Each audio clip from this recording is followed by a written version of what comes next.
Iya, ulang tahun yang keempat Keanu Tiger Wong. Jadi di sini saya ngerayain ulang tahun sama keluarga. Temanya apa nih Bang Boy? Superhero ini bajunya nih superhero. Permintaannya dari Keanu sendiri maunya superhero. Tapi dia ganti-ganti ini apa? Ganti-ganti baju kostum. Captain America sama Spider-Man sama apa sih? Iron Man. Best kostum ya. Best kostumnya dapat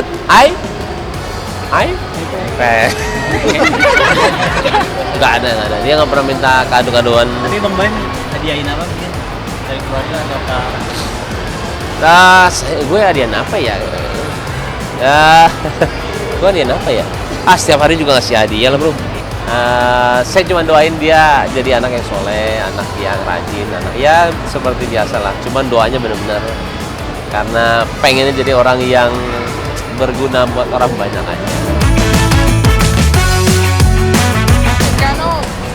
Aktif terus udah gitu udah mulai bisa diajak ngomong dua arah, terus udah mulai bisa paham lah, kita bisa berkomunikasi dengan baik ya, walaupun pasti ada sisi anak-anaknya yang agak kadang-kadang kita susah pahamin ya, tapi udah bisa mulai diajak ngobrol dua arah. Dia tambah lucu, tambah gemes, tambah yang paling lucu tuh kalau anak kecil tuh lebih ke ngomongnya tuh terbata-bata. Keanu tapi udah lancar, Kenzo yang terbata-bata. Soalnya kebanyakan nonton YouTube, jadi kita bukan kayak larangan, tapi kayak 5 menit lagi ya kak, abis itu kita ini ya, jadi udahan ya, jadi kayak gitu-gitu sih aku belajar, karena kan kalau zaman dulu kan kita nggak boleh ini ya, nanti ini ya kan perintah, jadi kayak gitu-gitu aku mulai belajar sih, dari dulu aku belajar.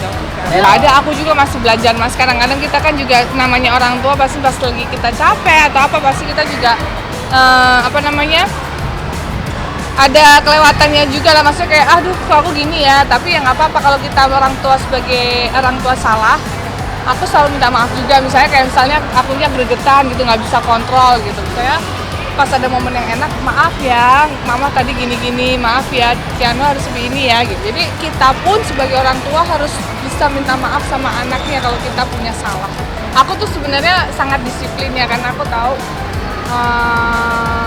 anak itu harus dididik dan disiplin dari dini. Kayak misalnya contoh, namanya anak-anak sekolah tuh males ya kan, dan itu kalau aku lebih kayak gimananya harus tetap waktu sekolah, tapi kadang-kadang bisa fleksibel juga gitu. Misalnya dia suka banget makan permen apa-apa, oke mau makan permen mau apa, tapi kalau misalnya kebanyakan nanti sakit ya, kita ke dokter. Jadi kita harus diajarin, kita udah ingetin mereka, tapi kalau mereka tetap masih mau dan akhirnya sakit, kita udah kasih tahu nih konsekuensinya, nanti kamu bakal ke dokter.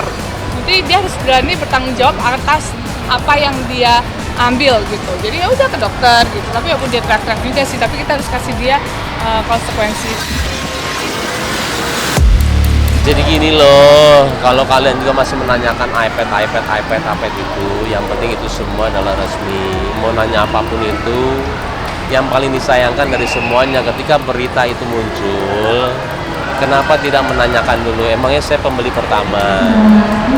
Saya itu menjual apa pembeli pertama? Kenapa saya yang dibilang tidak membayar ya? Kok jadi notabene ke saya? Itu kan yang sebenarnya paling disayangkan ya. Harusnya menanyakan. Tapi kalau misalkan itu hanya berita aja supaya mungkin saya nggak tahu ya tujuannya apa, ya sudah nggak apa-apa juga. Saya juga nggak ada dendam apa-apa. Cuman balik lagi harusnya ada pertanyaan-pertanyaan itu yang ditujukan ke saya, baru berita itu muncul. Ini berita muncul yang akhirnya jadi menyudutkan, yang terkadang jadi fitnah juga. Ya saya kalau ketika mau mencoba untuk membantu tapi malah jadi kayak begini, ngapain dipaksain? Buat apa? Bukannya capek, kalau saya dijelekinnya ya sudahlah, saya mau gimana. Tapi orang yang kecil yang ketipunya itu yang saya benar-benar beban buat saya gitu loh. Ini gantinya gimana ya? Dan ini kan puluhan juta ya, ada 40, ada 30, ini orang kecil semuanya yang seharinya 50.000, 100.000, gimana gantinya? Yang akhirnya ngutangnya seumur hidup. Itu doang. Kalau sayanya mau gimana? Saya udah nggak bisa ngapa-ngapain lagi. Ya balik lagi ya, kita kadang-kadang nggak bisa memilih gitu cobaan apa yang datang ke kita. Cuman yang pasti kita berikhtiar aja. Kalau buat aku sama suami yang pasti aku bisa support lah, kasih support yang luar biasa ke suami aku. Jadi ya apapun itu yang terjadi, pokoknya aku support dia dan selalu doain dia. Masih aku sih semuanya yakin apapun cobaan yang datang ke kita, pasti itu kan Allah udah tahu pasti itu kita bisa mampu melewatinya. Jadi ya syukurin aja. Ya itu kan tergantung orang aja mau seperti apa ngomongnya. Kalau kita kan apa yang kita lakuin kan kita tahu sendiri. Ya kalau misalkan izin dan resmi ya harus lah. Saya juga bingung itu dapat dari mana. Cuman kalau tiba-tiba datangnya kita itu malah meresahkan orang yang tadi mau bantu, ya buat apa dipaksain. Jadi buat saya terkadang ya bingung ya, apa yang kita niatin itu nggak sesuai dengan ini. Cuman kadang-kadang saya juga bingung sih, sekali apa ya bilangnya ya, sekali digoreng tuh gorengnya cepet banget, bingung saya juga, kok jadi begini ya saya bilang. Tapi akhirnya ya saya cuman nyadar ya sudahlah, kalau misalkan meresahkan atau gimana nggak usah. Tapi banyak juga yang pengen tetap live. Nanti kita lihat aja lah. Kalau emang nanti juga ada, nanti pasti saya bilang lagi. Sementara ini banyak banget sih yang pengen banget. Tapi ya kita lihat lah.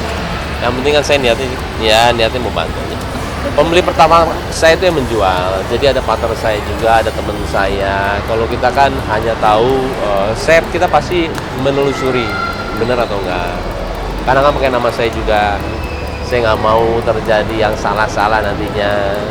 Ya saya juga lihat kok orang yang ngeposting ini, cuman saya tidak pernah, saya kan orangnya nggak pernah ngebales lah. Saya lebih ke arah melihat, mendengarkan. Saya malah suka kasihan sama mereka tuh, terkadang tuh kasihannya mereka ini kenapa ya, takutnya pertanggungjawabkan mereka itu kan sebenarnya kan menggiring opini ya. Ketika emang bener nanti akan ada hitungannya kan berat lah tanggung jawabnya. Kalau saya sih untuk yang seperti ini yang terbaik aja buat merekanya, buat saya juga. Ya kalau saya mah resolusi yang ngalir aja lah, ngalir aja apa adanya. 2023, sesuatu yang wow ya.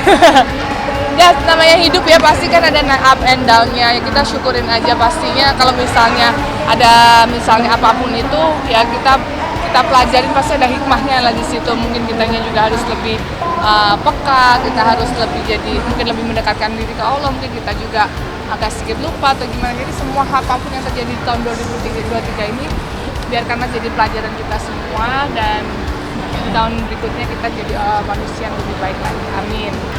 Resolusinya di tahun 2024 resolusinya apa ya? Pokoknya aku sekarang dijalanin aja yang terbaik. Pokoknya apapun itu kita syukurin dan kita jalanin seperti biasa.